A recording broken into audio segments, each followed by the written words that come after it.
Así, entonces, ya tenemos dos componentes. La primera componente, como dijimos al principio, datos. Existen en grandes cantidades en el mundo jurídico.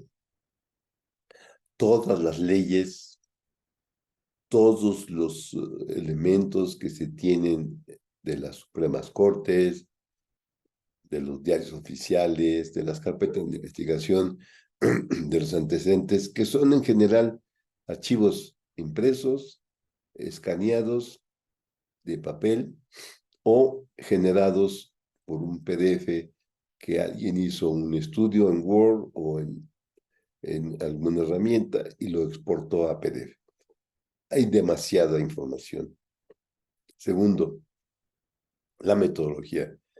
Como platicaba, la metodología más sencilla es la metodología de CRISP. Y siguiente, y aquí vuelvo a poner la disyuntiva.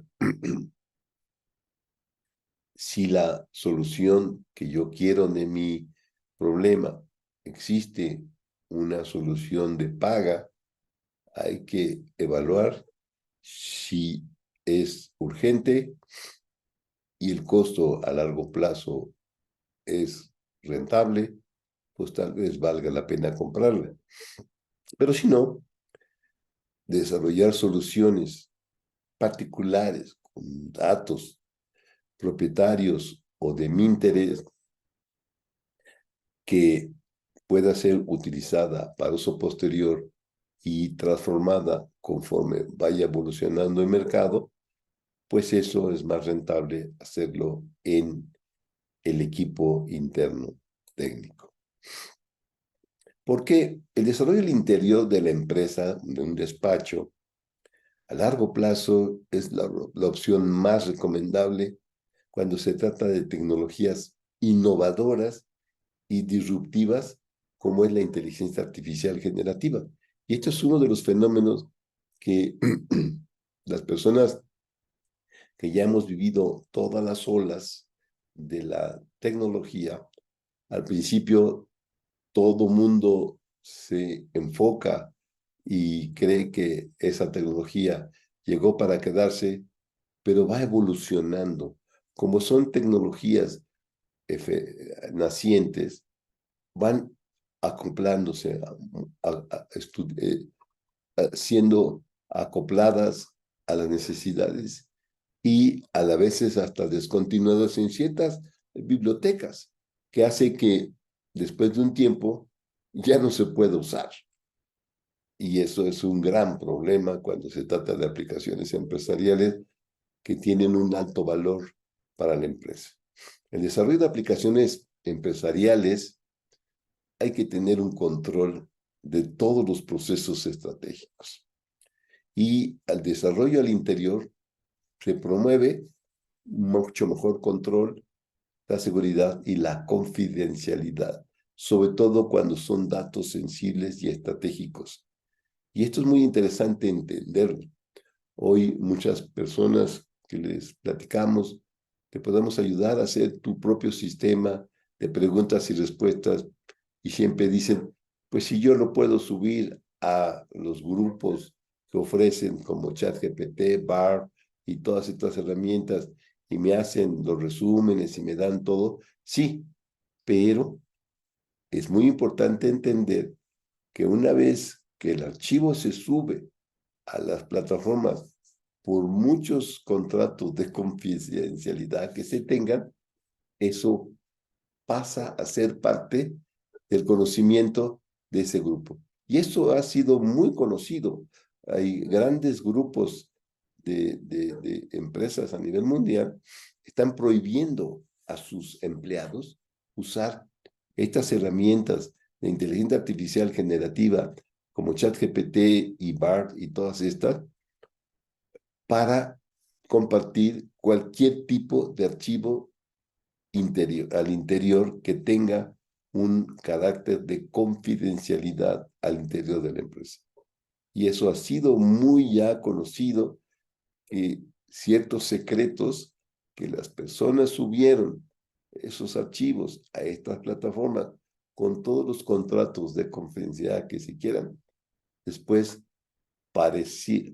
aparecen que otras personas ya los tienen. Eso es importantísimo entender.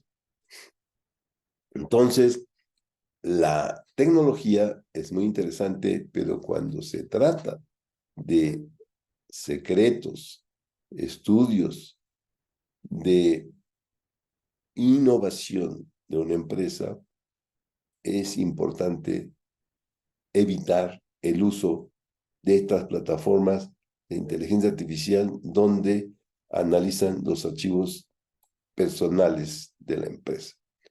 Entonces, hoy, ¿por qué tenemos tanto revuelo con estas tres grandes sistemas de preguntas y respuestas? BART, Bing, ChatGPT. ¿Por qué? Pues porque les podemos preguntar casi sobre cualquier tema y nos dan las respuestas más o menos adecuadas, pero en temas muy generales. No nos pueden platicar de temas muy particulares que nos interesan en casos de estudio de un caso legal, de algo porque pues no tienen todos los elementos. Entonces, estas aplicaciones son interesantes porque han podido recolectar con derechos de autor pagados o no, todo el conocimiento del mundo, que muchas veces la gente que ha subido cualquier cosa a los buscadores que están en posesión de Google, pues Google ya los tiene porque los subieron y todas las reglas y todas las cuentas y todo lo que todos los archivos anexos que se ponen en los correos, todo eso, todo eso, Google tiene una copia. Todo lo que subimos, todo lo que hacemos con un archivo anexo, en cualquiera, todo eso está en posesión de estas empresas que reciben esos datos y los distribuyen y hacen uso de eso. Y eso es los elementos más aparte. Todas las bibliotecas, que muchas bibliotecas se las dieron de forma gratuita a estos grupos porque la idea era de generar una bóveda a nivel universal o como lo que tiene Wikipedia, etc. Todos esos, ellos tienen el conocimiento y por eso cuando hacemos preguntas a estos motores de búsqueda semántica, pues tienen respuestas bastante eficientes, muy rápidas porque tienen máquinas súper poderosas atrás. Pero eso es el uso de las grandes tecnologías. Pero el uso de las grandes tecnologías a las empresas no les genera una gran oportunidad de valor. Por eso es importante que pensemos cómo hacer un sistema de preguntas y respuestas, cómo hacer sistemas de búsqueda semántica o cómo hacer sistemas de resúmenes de texto sencillos. Entonces, por ejemplo, ¿cuál es el uso cotidiano de BART, que es uno de los motores? Yo les doy una oración query, que es en un prompt que le dicen oración query, en una celda pequeña, yo escribo ya no solamente las palabras clave, sino le pongo toda una pregunta. Esa pregunta lo que hace es el motor de BART genera el vector y con ese vector va a ir a buscar a los miles de millones de vectores que tiene guardados en sus bases de datos inmensas y va sacando las oraciones con mayor similitud y después solamente las va acomodando en una cierta lógica muy bien estructurada y eso es la respuesta que nos da. Y eso es el principio básico de un sistema de preguntas y respuestas. Eso está al alcance de hacer a cualquier despacho, a cualquier empresa, obviamente con un personal técnico previamente capacitado en el desarrollo de aplicaciones, pero eso es ahora viable en este momento. Pero, ¿qué ha sido entonces el gran éxito? Pues la recolección del conocimiento. La recolección de todo el conocimiento estructurado en forma vectorial, y eso es lo que hoy le dicen en síntesis, en acrónimo, LLM. Es un modelo extenso de lenguaje, Large Language Model. Es una bóveda de conocimiento. Y cada vez tenemos que estos grupos dicen, yo tengo la bóveda que tiene quién sabe cuántos miles de millones de parámetros. Esta bóveda me tardé 2 semanas, un mes en hacerla y recolecté todo eso y o sea, retienen todo el conocimiento en esos conjuntos de datos con técnicas matemáticas, pero todas son representar de manera vectorial los datos. Pero ¿cómo está construido las bóvedas o los LLM? Pues tenemos que tiene una primera componente que es cómo sacamos del texto las oraciones, los tokens, se llama tokenización. Después, cómo los representamos en vectores, eso se llama el embedding. Y ya después, cómo repartimos todo eso y lo complementamos y lo entrenamos, pero los dos elementos estratégicos es la tokenización y el embedding. Y ya después con eso se generan estas grandes bóvedas de conocimiento. ¿Cómo se construye una bóveda de conocimiento, un LLM? Haciendo una analogía, un LLM, una bóveda de conocimiento, es como la biblioteca de Alejandría, donde en el pasado, ahí se tenía el conocimiento guardado en diferentes formas, en esa biblioteca histórica. Hoy las bibliotecas son digitales y tenemos todo tipo de contenido, de todo tipo de formato generado en cualquier aplicación. Cualquier cosa digital se llama un archivo digital, estructurado o no estructurado. Los estructurados son como las tablas que conocíamos antes, las bases de datos relacionales. Y lo no estructurado es los Word, los Exceles, que pueden tener cualquier tipo de reportes, los videos, los audios, las grabaciones en Zoom, todo tipo de representación digital es un archivo no estructurado que podemos representar por matemáticas. Y una vez que tenemos todo eso, la siguiente pregunta es, ¿cómo yo meto mis fotografías, mis videos, mis audios, mis archivos PDF que han sido escaneados de documentos papel o mis PDF que vienen de aplicaciones Word? ¿Cómo los metemos? Esa es la gran. Y precisamente es una de las cosas que quisiéramos mostrar, pero siempre, como les digo, siguiendo un método. Y ese método va a ser el de CRISP. Entonces, ¿cuál es nuestro objetivo? Construir una bóveda de conocimiento. ¿Para qué? Para facilitar los procesos legales, contables, ayudar en las tareas repetitivas a los abogados. Y para eso recomiendo ampliamente la lectura del libro de Richard Susskind, que nos platica un poco en un aspecto muy, muy estructurado para un abogado, porque él es un gran abogado que tiene más de 45 años de haber hecho su tesis de doctorado sobre el tema. Entonces, ¿cuál es la siguiente etapa? Como dice el modelo, entender tus datos. ¿Qué hay dentro de tus datos? Analízalos. Y si analizamos qué hay dentro de los textos, ¿qué tenemos que entender? Pues qué son los verbos, los sustantivos, todas las partes de la oración, eh, los, cuáles oraciones tienen verbo, cuáles no tienen verbo, y etcétera, un conjunto de herramientas de procesamiento del lenguaje natural. Después de todo esto, vamos a tener una metodología muy sencilla. Dado un archivo, lo primero que tengo que sacar son el texto. Después sacar los párrafos y las oraciones, y después generar vectores. Y ya que tengo los vectores, como son muchos, es un vector por cada oración. Y si hacemos un análisis rápido, una oración 5 es un párrafo, 5 más o menos. ¿Y cuántos párrafos tiene? Pues pongámosle 10 párrafos, y eso es mucho. Pongámosle 50 oraciones por página. Y entonces, si la Constitución tiene más de 300, pongamos 300 por 50, pues ya vamos viendo que la cantidad de vectores es inmensa. Y si lo multiplicamos por el número de archivos, el número de vectores es mucho, muy grande.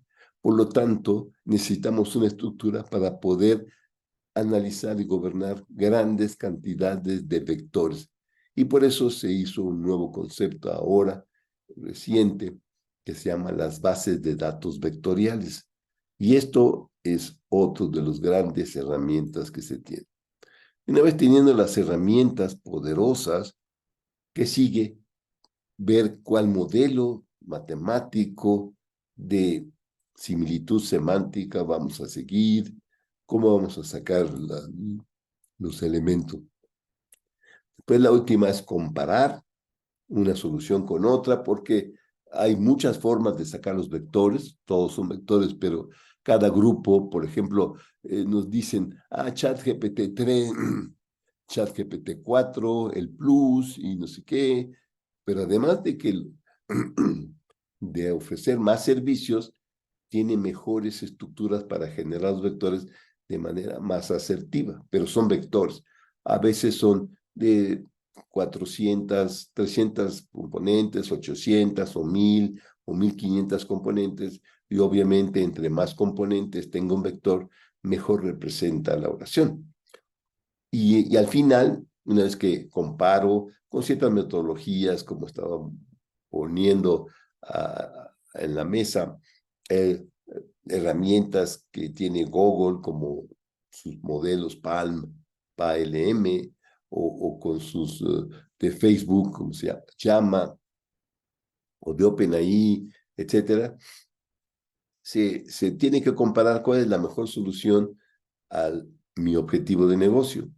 Y al final, pues ya es entregar una aplicación productiva. Y esto es realmente el ciclo, que no es complicado, y lo vamos a mostrar en ejemplos muy sencillos. ¿Qué podemos hacer? Pues podemos analizar contratos, por ejemplo, saber cuáles son las partes, las fechas, los participantes, los montos, las obligaciones, o en aspectos jurídicos, cuáles son los hechos, los antecedentes, cuáles son las leyes que se infringieron, y al final, pues, la resolución del juez. Y todo eso, pues, se puede segmentar, y la computadora lo puede hacer y puede sacar las partes. No es un juicio ni un veredicto, pero puede segmentar y ayudar y ser de gran ayuda en los preparativos, en las tareas repetitivas. Y así, por ejemplo, en aplicaciones de audio, video, en los juicios orales, etcétera, podemos hacer transcripciones inmediatas, y no solamente sacar el texto de la transcripción, sino poder hacer una traducción inmediata a otro idioma de la transcripción, o generar audio de lo que estamos transcribiendo, y ese audio ponerlo en otro idioma. Esas son parte de las herramientas que ya se tienen en inteligencia artificial, por ejemplo, de OpenAI, Whisper, Clip. Algunas son todavía gratuitas y otras son de paga, pero Google también tiene sus herramientas, y son herramientas que generalmente están al alcance de cualquier desarrollador. Y así, con todo esto, ¿qué vamos a hacer?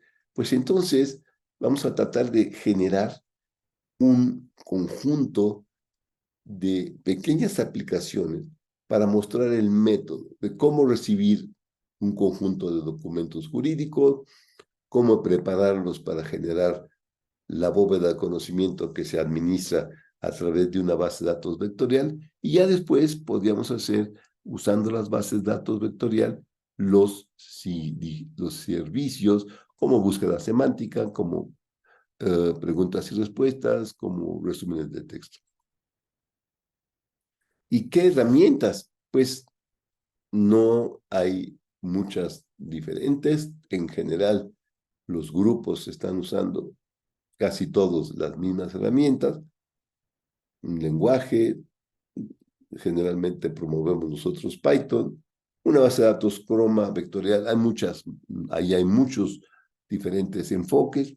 Nosotros usamos Chroma porque es de código abierto y hemos hecho pruebas solamente con una, no hemos hecho con todas, y sistemas para poder generar los vectores.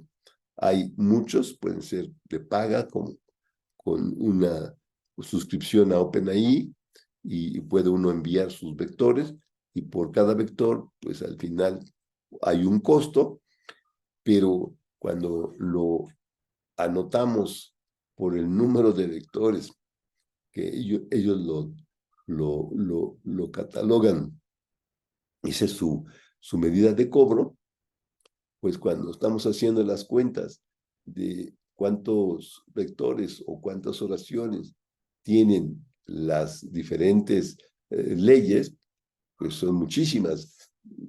Hemos hecho ejemplos y lo vamos a hacer. La Constitución tiene como un poquito menos de 8,000 oraciones. Y así una. Y imagínense todo. Y todo esto, al final de cuentas, también es necesario, pues primero, antes de comprar soluciones productivas que tal vez no sea exactamente lo que se requiere, pues se aconseja primero hacer un piloto de, de conocimiento de la tecnología con las herramientas de código abierto, y ya cuando se vea que esa es la solución que se requiere, tal vez migrar algunas partes a eventos o bibliotecas de paga. Y así otras muchas herramientas. Entonces, una de las cosas importantes es que los bóvedas de conocimiento de OpenAI son de paga, las de BART y las de los grandes grupos que han invertido mucho dinero en generar esas bóvedas, generalmente cuestan el acceso a estas bóvedas. Sin embargo, como esto es un fenómeno y los grandes tomadores de decisiones de grupos importantes y países han tomado la iniciativa de hacer sus propias bóvedas. Por ejemplo, hay uno que se llama Falcon 40B, 40 millones de vectores, 40 millones de parámetros, que lo está ofreciendo los Emiratos Árabes Unidos, gratis. Y es competidor de los grandes grupos como Google y todos.